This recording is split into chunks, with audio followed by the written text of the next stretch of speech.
ದೇವಿ ಶ್ರೀ ತುಳಜಾಭವಾನಿ ದೈವಮಾರ್ಗ. ನಮಸ್ತೆ ವೀಕ್ಷಕರೇ, ಇವತ್ತಿನ ಇಂದಿನ ವಿಡಿಯೋ ಮಕ್ಕಳಿಗೆ ಎದೆ ಹಾಲು ಸಾಕಾಗೋಲ್ಲ, ಬಾಟ್ಲಿ ಹಾಲು ಕುಡಿಸ್ತೀರಾ, ಅದಕ್ಕಾಗಿ ಒಂದು ಒಳ್ಳೆ ರೆಮಿಡಿನ ನಾನು ನಿಮಗೆ ಇವತ್ತು ಹೇಳ್ಕೊಡ್ತೀನಿ, ಮಾಡ್ಕೊಳ್ಳಿ. ಯಾರೋ ನನಗೆ ಕೇಳಿದ್ರು, ಆದರೆ ಅವ್ರು ಮತ್ತೆ ಫೋನ್ ಮಾಡಿದ್ರು ಸಾಯಂಕಾಲ ಅಂತ ಹೇಳಿದ್ದೆ, ಅವ್ರು ಮಾಡಿರಲಿಲ್ಲ. ಹಾಗಾಗಿ ತುಂಬ ಕೆಳಗೆ ನಂಬರ್ ಹೋಗ್ಬಿಟ್ಟಿದೆ, ಅದು ತುಂಬ ಫೋನ್ ಬರ್ತಾವೆ, ಹಾಗಾಗಿ ಗೊತ್ತಾಗಿಲ್ಲ ನನಗೆ ನಂಬರ್ ಅವ್ರದ್ದು. ಆದರೂ ಅವರಿಗೂ ಅನುಕೂಲ ಆಗಲಿ, ಬೇರೆಯವರಿಗೂ ಅನುಕೂಲ ಆಗಲಿ ಅಂತ ನಾನು ವಿಡಿಯೋ ಮಾಡಿದ್ದೀನಿ. ಅದು ನೋಡಿ, ಎದೆ ಹಾಲು ಯಾರ್ಯಾರಿಗೆ ಕಮ್ಮಿ ಇದೆ, ಮಕ್ಕಳಿಗೆ ಕುಡಿಸುವಾಗ ಎದೆ ಹಾಲು ಕಮ್ಮಿ ಇದೆ ಯಾರಿಗಿದೆ ಅವರಿಗೆಲ್ಲರಿಗೂ ಇದು ಅನುಕೂಲವಾಗುತ್ತೆ, ಮಾಡ್ಕೊಳ್ಳಿ. 11 ಲವಂಗ, ಸ್ವಲ್ಪ ಬೆಲ್ಲ ಚೆನ್ನಾಗಿ ಕುಟ್ಟಿ ಪುಡಿ ಮಾಡಿಕೊಂಡು ಸ್ವಲ್ಪ ಜೇನುತುಪ್ಪದಲ್ಲಿ ನೀವು ತಗೊಳ್ತಾ ಬಂದರೆ ಖಂಡಿತವಾಗ್ಲೂ ಹಾಲು ವೃದ್ಧಿಯಾಗುತ್ತೆ. ಹಾಗೆ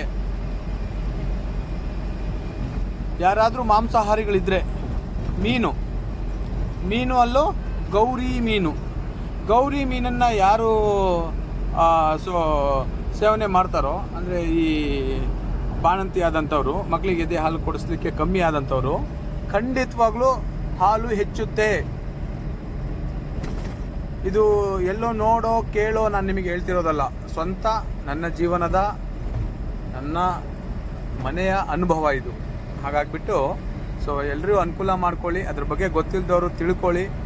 ಯಾರ್ಯಾರು ಮಾಂಸಾಹಾರಿಗಳಿದ್ದೀರೋ ಗೌರಿ ಮೀನನ್ನು ತಿನ್ನಿ, ಮೊಟ್ಟೆಯನ್ನು ತಿನ್ನಿ, ಖಂಡಿತವಾಗ್ಲೂ ಎದೆ ಹಾಲು ಹೆಚ್ಚಾಗುತ್ತೆ.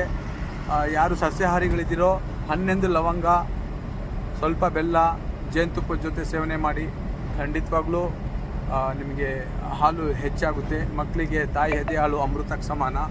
ಹಾಗಾಗಿ ಅದರ ಲಾಭ ಪಡ್ಕೊಳ್ಳಿ, ಎಲ್ರಿಗೂ ಒಳ್ಳೆಯದಾಗಿ. ವಿಡಿಯೋ ಮಾಡೋಕ್ಕೂ ಸಹ ಈ ಫೋನ್ಗಳು ಬಿಡೋದಿಲ್ಲ, ಅಷ್ಟು ಫೋನ್ಗಳು ಬರ್ತವೆ. ಅಷ್ಟು ಜನಕ್ಕೂ ಉತ್ತರ ಕೊಟ್ಟು ಸಾಕಾಗೋಗ್ಬಿಟ್ಟಿದೆ ನನಗೆ.